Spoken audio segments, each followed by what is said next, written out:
हे राधा कृष्ण चरण कमलेभ्यो नमः। नंद नंदन भाग 5। भक्ति आचार्य महर्षि शाडिल्य। केशव कृष्ण नमामि। अरे मर्दन हे कंस निकंदन, करो वंदना तेरे। सतचित आनंद रूप आपका, सुन बिनती प्रभु मेरे। ब्रज प्रिय प्रथा पोत्र द्वय पायन, नर नारायण तुम्ही प्रभो। बहु दुखदायक ताप भयंकर, सदा मिटाते तुम्ही प्रभु। ऋषिकेश गोविंद राम हरि, केशव कृष्ण नमामि। वासुदेव नारायण माधव, सदा सत्य परनामी। सृजनहार प्रभु हो प्रतिपालक, तीन ताप भय हारे। परम सत्य शिव सुंदर मन हर, शरणागत दुख हारे। गरुड़ ध्वजे भगवान विष्णु तुम, मंगल तनु अगहारे। नैन सरोज झलकते करुणा, विजय सखा मन हारे। जय राधा राधा, जय राधा जय श्री राधा।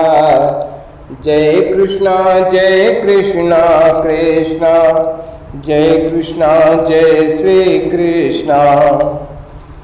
महर्षि शाडिल्य राजा परीक्षित को वृषण वंश का परिचय देते हुए कहते हैं कि हे राजन, मथुरा में वृषणवंशी देवमीढ़ जी ने 2 विवाह कर लिए थे। एक पत्नी इनकी क्षत्रिय कन्या थी, उनके पुत्र हुए सूरसेन। इन सूरसेन जी के पुत्र वसुदेव जी से भगवान वासुदेव का आविर्भाव हुआ। देवमेढ़ जी की दूसरी पत्नी गोप कन्या थी, उनके पुत्र हुए पर्जन्य जी। जब पर्जन्य युवक हुए और उनका विवाह गोप कन्या बरियसी से हो गया, तब देवमेढ़ जी ने अपने इस पुत्र को मथुरा के राजकीय संपूर्ण गोधन देकर गोकुल में रहने का आदेश दे दिया। तब से ही मथुरा का सिंहासन के साथ गोधन नहीं रहा। ये गो संपत्ति और उसके पालक गोपों के अधिपति होकर देवमेढ़ जी ने यमुना के पार महावन में मथुरा के सामने ही अपना निवास स्थान बनाया। वह उनका निवास ही गोकुल था। मैं उन लोगों का पुरोहित बनकर गोकुल के पास में रहने लगा। तो मेरे आने के पश्चात पर्जन्य गोपराज की पत्नी बरियसी ने 5 पुत्र तथा 2 कन्याओं को जन्म दिया। पुत्रों का नामकरण तो मैंने ही किया था, उपनंद, अभिनंद, नंद, सनंद और नंदन। इनमें से अभिनंद का दूसरा नाम महानंद अधिक प्रचलित हो गया। नामों के इसी अनुकरण पर कन्याओं का नाम उनकी माता ने नंदिनी और सुनंदा रखा। तो मैं जन्म से एकाकी, अपरिग्राही, वीतराग रहने वाला, किंतु गोकुल आकर मेरे वैभव की सीमा ही नहीं रह गई।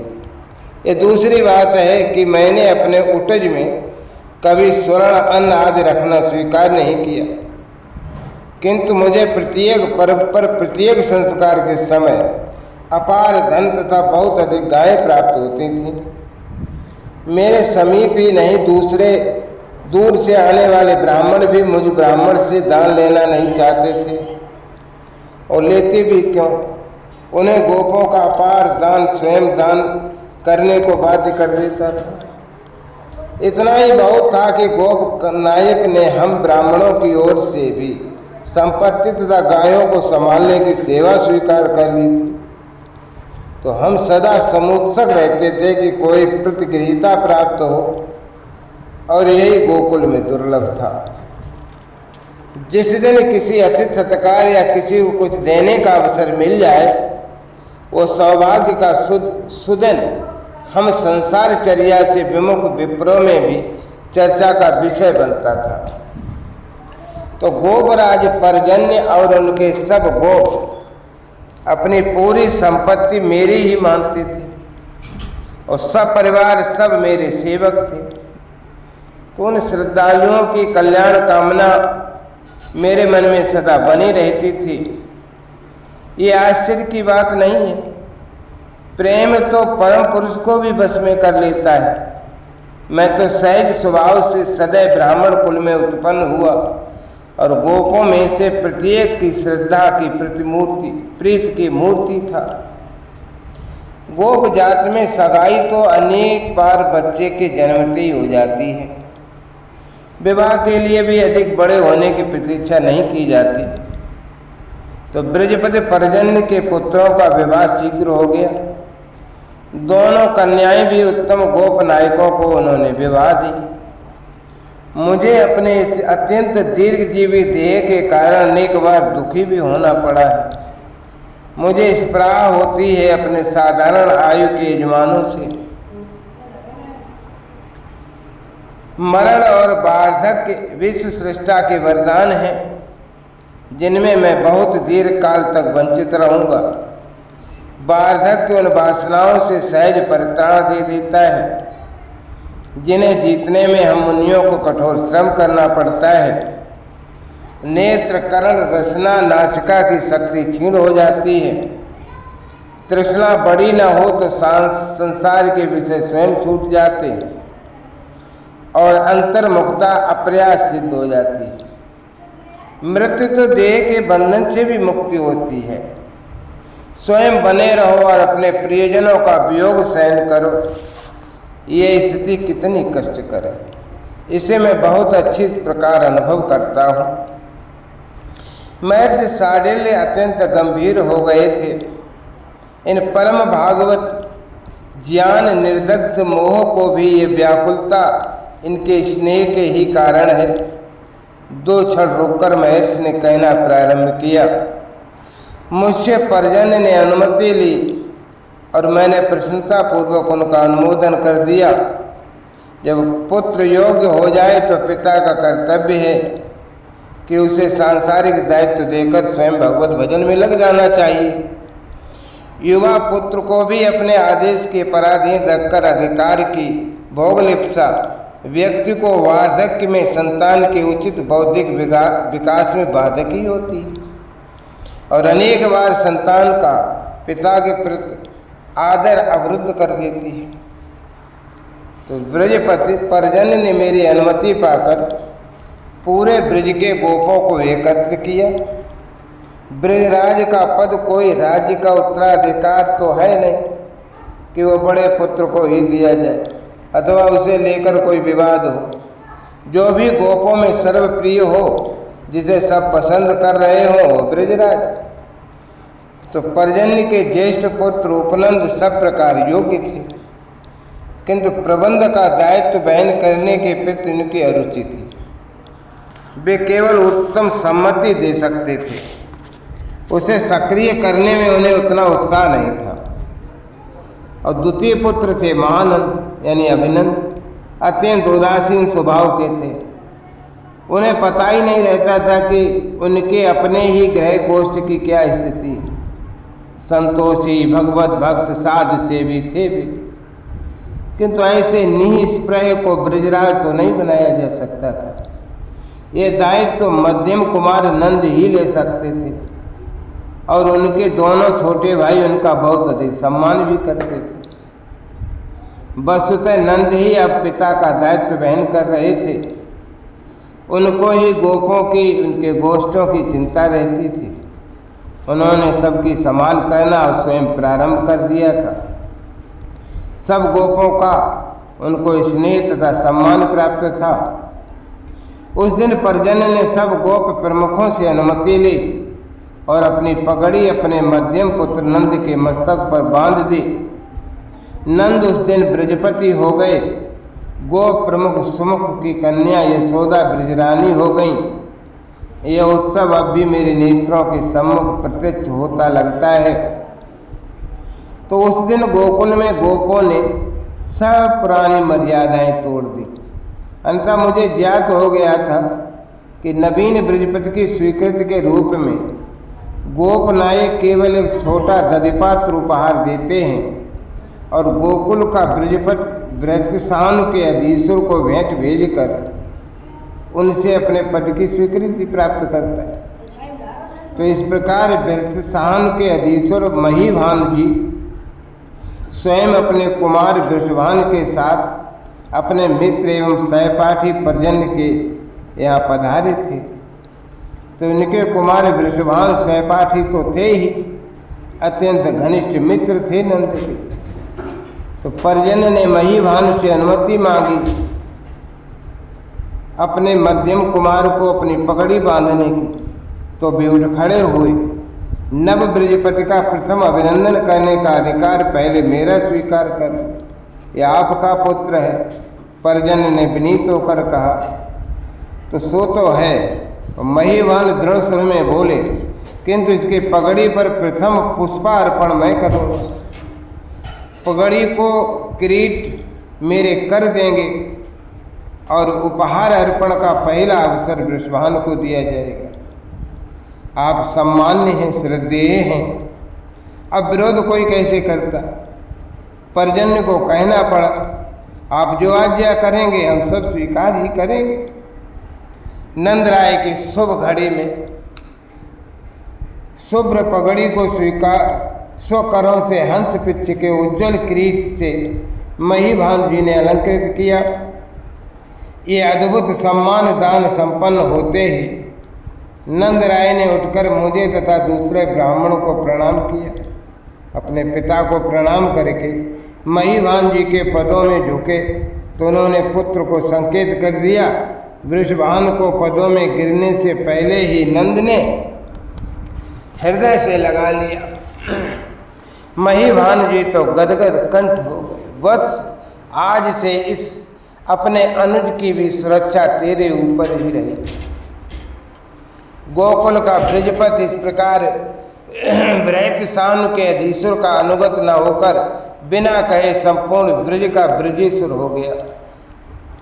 और गोप नायकों ने उस दिन जो उपहार अर्पित किए, हरे किसी सम्राट के राजसूय यज्ञ के समय उसके अनुगत नृपगण भी कदाचित ही इतने उपहार अर्पित कर पाते होंगे। इतना पुनीत प्रेम तो अन्यत्र प्राप्त होना संभव ही है। प्रत्येक गोप में ऐसा उत्साह था जैसे वह स्वयं ब्रजपति हो गया हो। और प्रत्येक गोप में ऐसा उत्साह था, प्रत्येक वृद्धा गोपी को यशोदा अपने ही पुत्र वधू लगती थी। सब उसे सजाने में, अलंकार देने में जुटी थीं और वो संकोचमयी केवल सबके पदों में अंचल रखकर प्रणत ही हो सकती थी। जो बड़ी थीं वे और जो छोटी थीं वे सभी आज अपनी संपूर्ण साध पूरी कर लेना चाहती थी। इतना स्नेही मनुष्य का अपने अत्यंत प्रिय सुजन के प्रति भी मैंने कम ही सुना है। उसी दिन देखा मैंने कि अधिपति को कितना आदर तथा सावधान होना चाहिए। नंदराय ने चुपचाप अपने दोनों अनुजों को बुलाकर कुछ समझा दिया। यही यशोदा ने भी किया। उन्होंने अपनी देवरानियों के साथ दोनों नंदों को भी कुछ कहा उनके कानों में, और गोपों को, गोपियों को, वृत्रसानु के स्वामी तक को भी पीछे पता लगा कि नव ब्रजपति अथवा नूतन ब्रजेश्वरी के उपहार उनके गृहों गोष्ठों में कितने अधिक उनके घर पहुंचने से पूर्व ही पहुंच गए। उस दिन मुझे तथा दूसरे सब ब्राह्मणों को प्रायः प्रत्येक गोप ने दान दिया। गोपों का दान तो हम उनके यहाँ ही सुरक्षित रखने के अभ्यासी हो गए थे, किंतु नव ब्रजपति की भेंट उस दिन आश्रम लानी पड़ी और वो इतनी अधिक थी कि उसे यज्ञ दान में समाप्त करने में सबको ही पर्याप्त दिन लगे। ये समारोह समाप्त हुआ, किंतु शीघ्र ही हम अपने श्रेष्ठ यजमान से विमुक्त हो गए। पर्जन्य ने विरक्त होकर वन को प्रस्थान किया और यही किया बृहस्सानपुर के उनके सखा महीभान ने भी।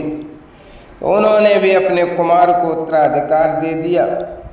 परीक्षित ये कितनी विडंबना थी कि मैं अपने हिमाचल की तपोभूमि से आकर गोकुल में बृहस्पति का पौरोहित्य करने आ बसा था, और वे बृहस्पति जो वह में मुझसे तो पर्याप्त अल्प थे, ब्रह्मा के विधान का वरदान वार्धक्य प्राप्त करके तपोवन चले गए। मुझे उनके वियोग ने उस दिन सृष्टिकर्ता के इस अटपटे विधान पर अप्रसन्न ही किया। मुझे अत्यधिक आयु देकर उन्होंने यहाँ भेजा, तो क्या इन अत्यंत श्रद्धा स्नेह की मूर्ति को स्थिर तारुण्य नहीं दे सकते थे? दे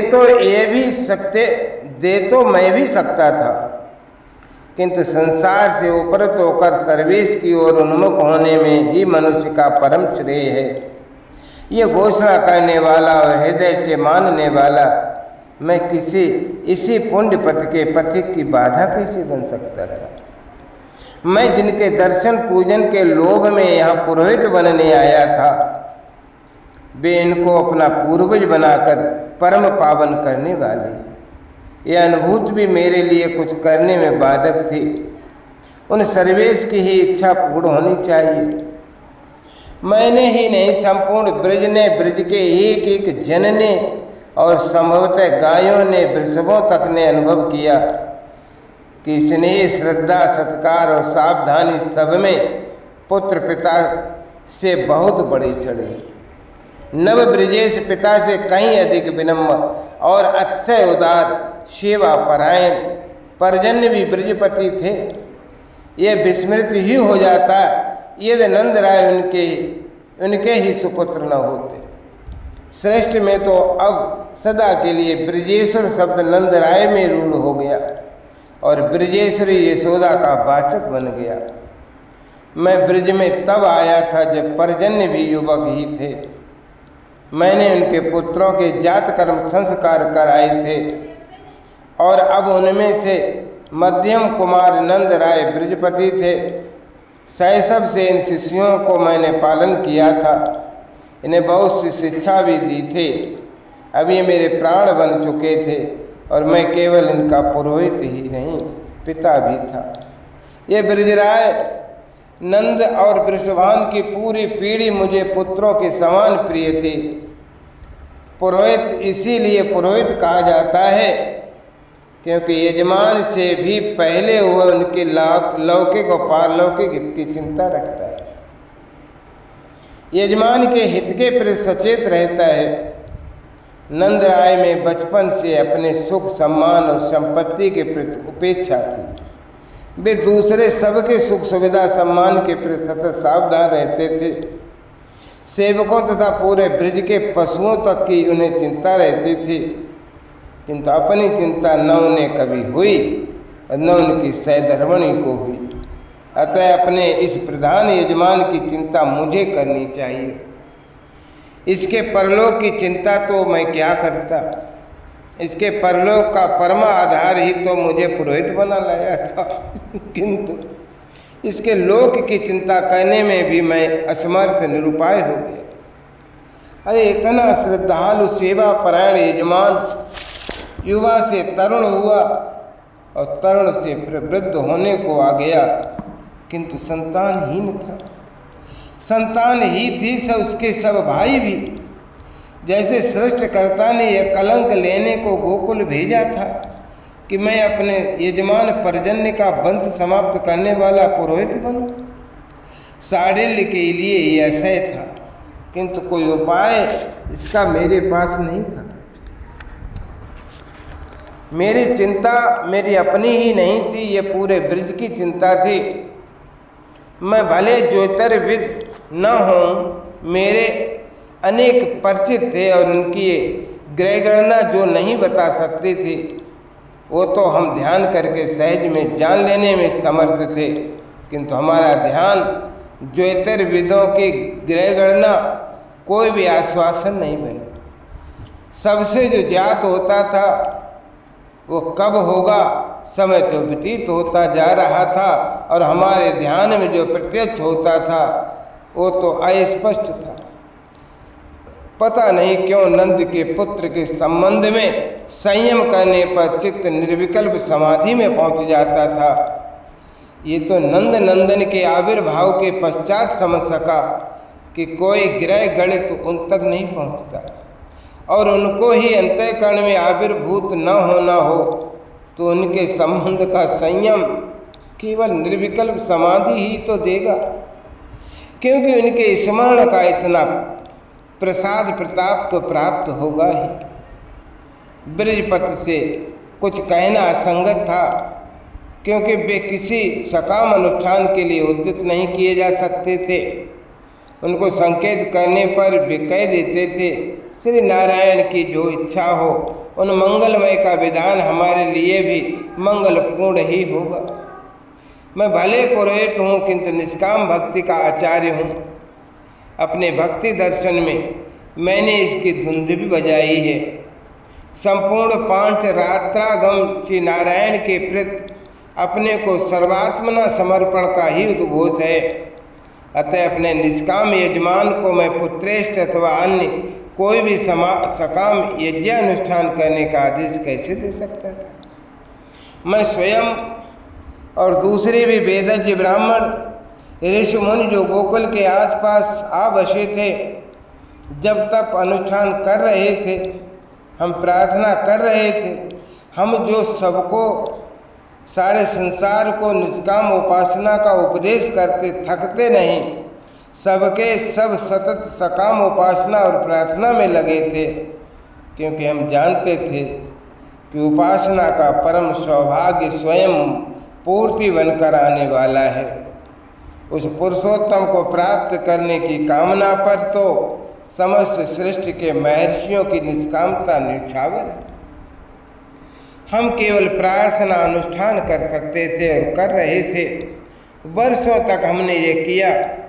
हमारे यज्ञ जब तप व्रत सबका एक ही उद्देश्य बन गया, ब्रजराज नंद को तनय प्राप्त हो, किंतु वह जो उनका तनय होकर आने वाला था वो तो सर्वतंत्र स्वतंत्र, किसी के भी कितने भी काल के कैसे भी कठिन तप ध्यान यज्ञ से साध्य नहीं बनता।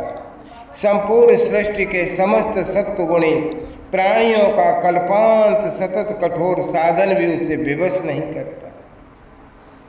ब्रज के सब गोप और गोपियां व्रत प्रार्थना पूजन में लगे रहते थे कि उनको युवराज प्राप्त हो, किंतु जब हम वेदज्ञ ब्रह्म ऋषियों और तपस्वियों के प्रयत्न ही सफल नहीं हो रहे थे, तो वे तो अशिक्षित और अल्प शिक्षित सरल सीधे श्रद्धालु ग्रह तथा अपनी गौओं को लेकर बहुत व्यस्त रहने वाले लोग थे।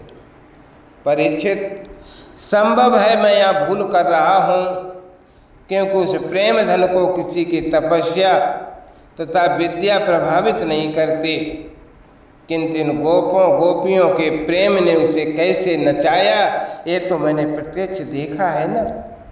वो प्रेम परवश बहुत करके इनकी ही प्रार्थना से द्रवित हुआ, क्योंकि वो श्रुतियों के सत्वर स्तोत्र भले अनसुना कर दे, गौओं के सप्रेम प्रत्येक हुंकृत पर बोलते उसे मैंने सुना है। मैं ये निश्चय पूर्वक कह सकता हूँ कि हम तपस्वी साधन संपन्न ब्राह्मणों की उपासना प्रार्थना असमर्थ हो गई होती, असमर्थ ही थी, किंतु उसके अपने भोले गोप उसे पुकार रहे थे। उनको अंक में लेने को आतुर गोपियों के कंठ उसको पुकारते पुकारते सूख रहे थे। अतः वह अपने नित्य धाम गोलोक में स्थिर न रह सका। ब्रजधरा उसे पुकारे तो वो ब्रज युवराज आविर्भूत हुए बिना कैसे रह सकता है। अतः हमारे मध्य आश्वासन बनकर एक दिन अकस्मात भगवती पूर्णमासी आ गई। शेष क्रम से जय राधा जय राधा राधा जय राधा जय श्री राधा।